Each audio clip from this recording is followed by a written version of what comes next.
Assalamualaikum warahmatullahi wabarakatuh. Halo guys, welcome my YouTube channel Odin Mariati. Video kali ini saya akan membahas mengenai langkah-langkah pengujian hipotesis beserta contohnya. Langkah-langkah pengujian hipotesis ini terdiri dari 5. 1. Menentukan formulasi hipotesis. 2. Tentukan taraf nyata. Yang ketiga, tentukan kriteria pengujian. Keempat, hitung nilai uji statistik. Yang kelima, kesimpulan. Berikut penjelasan dari kelima langkah-langkah pengujian hipotesis. 1. Menentukan formulasi hipotesis. A. Hipotesis 0 yaitu H0 dirumuskan sebagai pernyataan yang akan diuji. Rumusan pengujian hipotesis hendaknya H0 dibuat pernyataan untuk ditolak. B. Hipotesis alternatif dirumuskan sebagai lawan atau tandingan hipotesis 0. Bentuk hipotesis alternatif terdiri atas hipotesis 0. Hipotesis 0 Q sama dengan Q0. Hipotesis alternatif dibagi Q lebih dari Q0. Hipotesis alternatif dibagi Q kurang dari Q0. Hipotesis alternatif dibagi Q sama dengan bagi Q0. 1. Contoh menentukan formulasi hipotesis. Pengujian bubu berumpan lebih efektif dibandingkan bubu tanpa umpan. Hipotesisnya, hipotesis 0, bubu berumpan sama dengan bubu tanpa umpan. Hipotesis alternatif, bubu berumpan lebih efektif daripada bubu tanpa umpan. Soaking time, bubu berumpan lebih singkat dibanding bubu tanpa umpan. Hipotesisnya, hipotesis 0, soaking time bubu berumpan sama dengan soaking time bubu tanpa umpan. Hipotesis alternatif, soaking time bubu berumpan lebih singkat dibanding bubu tanpa umpan. Yang kedua, tentukan taraf nyata. Taraf nyata atau alfa adalah besarnya toleransi dalam menerima kesalahan hasil hipotesis terhadap nilai parameter populasinya. Taraf nyata ini dalam bentuk persen, umumnya sebesar 1%, 5%, dan 10%. Ditulis alfa 0, 1, alfa 0,5 atau alfa 0,1. Perhatikan contoh soal di layar, tentukan taraf nyata.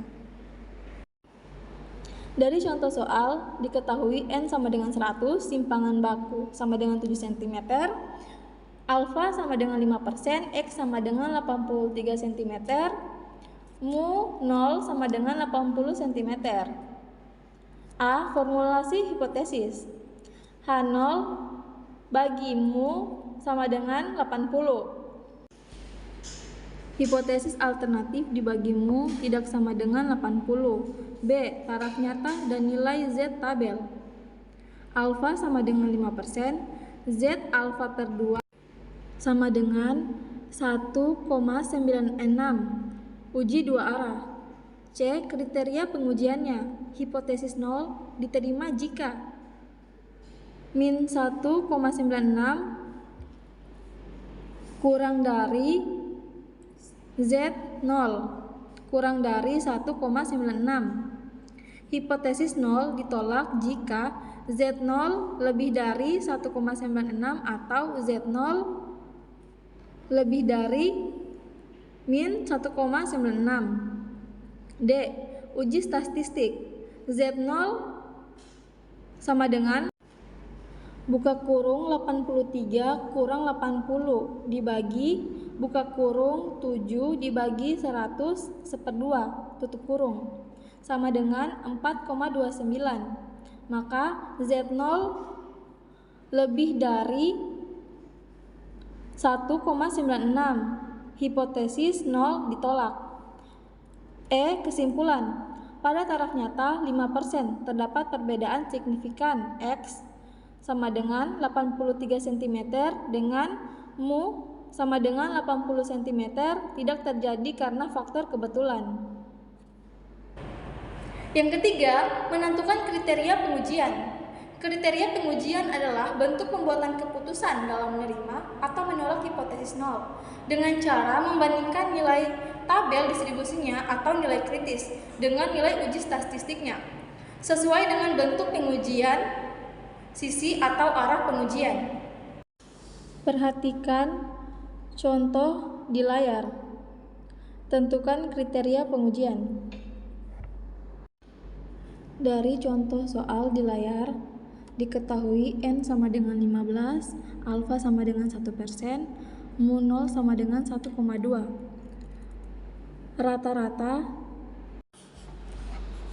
sama dengan 21,919 bagi 15 sama dengan 1,208. Simpangan sama dengan buka kurung 21,9189 dibagi 14 dikurang 18,13 pangkat 2 dibagi 210 1/2 sama dengan 0,2.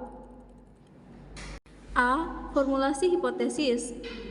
Hipotesis 0 dibagi mu sama dengan 1,2. Hipotesis alternatif dibagi mu tidak sama dengan 1,2. B. Taraf nyata dan nilai T tabel. Alfa sama dengan 1%, alfa per 2 sama dengan 0,5%. Distribusi sama dengan 15 dikurang 1 sama dengan 14. T 0,5%, 14 sama dengan 2,977. C. Kriteria pengujiannya. Hipotesis 0 diterima jika min 2,977 kurang dari T0 kurang dari 2,977. Hipotesis 0 ditolak jika T0 lebih dari 2,977 atau T0 kurang dari min 2,977. D. Uji statistik. T0 sama dengan buka kurung 1,2,8 dikurang 1,2 buka kurung dibagi buka kurung 0,2 dibagi 15/2 sama dengan 1,52 dikurang 2,977 sama dengan min 1,47. E. Kesimpulan. Populasi ikan lemuru memiliki berat rata-rata 1,2 kg. Yang keempat, menentukan nilai uji statistik.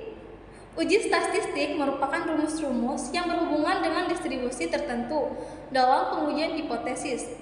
Uji statistik merupakan perhitungan untuk menduga parameter data sampel yang diambil secara random dari sebuah populasi.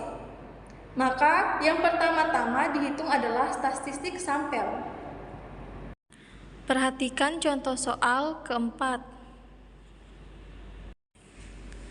Dari contoh soal di layar, diketahui sampel mesh size 24 mm bagi N sama dengan 12. X1 sama dengan 2, S1 sama dengan 0,4. Sampel mesh size 40 mm dibagi N sama dengan 10. X2 sama dengan 4, S2 sama dengan 0,5. A. Formulasi hipotesis. Hipotesis 0 dibagi mu 1 sama dengan mu 2. Hipotesis alternatif dibagi mu 1 lebih dari mu 2. B. Taraf nyata dan nilai T tabel. Alfa sama dengan 1%, distribusi sama dengan N1 tambah N2 dikurang 2 sama dengan 20. Maka T buka kurung alfa distribusi tutup kurung sama dengan 2,528. C. Kriteria pengujiannya. Hipotesis 0 diterima jika T0 kurang dari 2,528. Hipotesis 0 ditolak jika T0 kurang dari 2,528. D. Uji statistik. buka kurung, N1 kurang 1 tutup kurung. S1 akar 2 ditambah buka kurung N2 dikurang 1 tutup kurung. S2 akar tutup kurung bagi buka kurung N1 ditambah N2 kurang 2 tutup kurung /2 sama dengan 0,89. T0 sama dengan buka kurung X1 kurang X2 tutup kurung dibagi buka kurung 4,478 buka kurung 1 dibagi N1 ditambah 1/N2 tutup kurung sama dengan 11,4,5. Maka T0 kurang dari 2,528, hipotesis 0 ditolak. 5. Kesimpulan. Waktu perendaman dua jenis mesh size memiliki perbedaan yang signifikan, di mana perendaman Gillnet masih size 24 mm lebih cepat dibanding dengan Gillnet mesh size 40 mm. 5. Kesimpulan. Waktu perendaman dua jenis mesh size memiliki perbedaan yang signifikan, di mana perendaman Gillnet masih size 24 mm lebih cepat dibanding dengan Gillnet mesh size 40 mm. Oke guys, sekian pemaparan dari saya. Jangan lupa like, comment, share, and subscribe. Saya akhiri dengan ucapan wabillahi taufiq wal hidayah. Wassalamualaikum warahmatullahi wabarakatuh.